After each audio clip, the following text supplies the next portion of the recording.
দর্শক, বিভিন্ন সময়ে অভিনব উপায়ে নকল করতে দেখা যায় পরীক্ষার্থীদের। তবে এবার কৃত্রিম বুদ্ধিমত্তা এআই দিয়ে পরীক্ষা দিতে গিয়ে ধরা পড়লেন তুরস্কের এক শিক্ষার্থী। তুরস্কে জাতীয় বিশ্ববিদ্যালয়ের পরীক্ষার সময় প্রশ্নগুলির উত্তর দেওয়ার জন্য কৃত্রিম বুদ্ধিমত্তার সাহায্যে নকল করতে গিয়ে ধরা খেলেন এক শিক্ষার্থী। বিষয়টি বিশ্ববিদ্যালয়ের কর্তৃপক্ষের নজরে আসলে গ্রেফতার করা হয় ওই শিক্ষার্থীকে।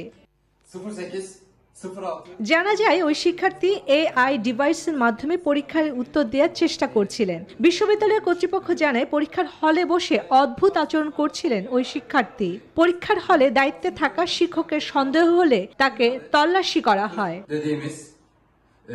পরে নজরে আসে কৃত্রিম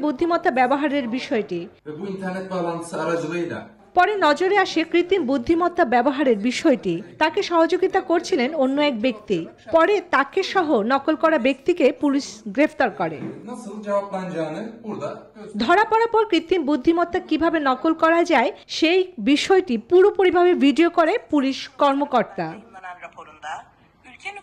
জানা যায় শার্টের বোতামের মধ্যে লুকানো ক্যামেরা দিয়ে প্রশ্নটি স্ক্যান করে জুতোর সোলের মধ্যে থাকা লুকানো রাউটারের মাধ্যমে পাঠানো হয় এআই সফটওয়্যারে।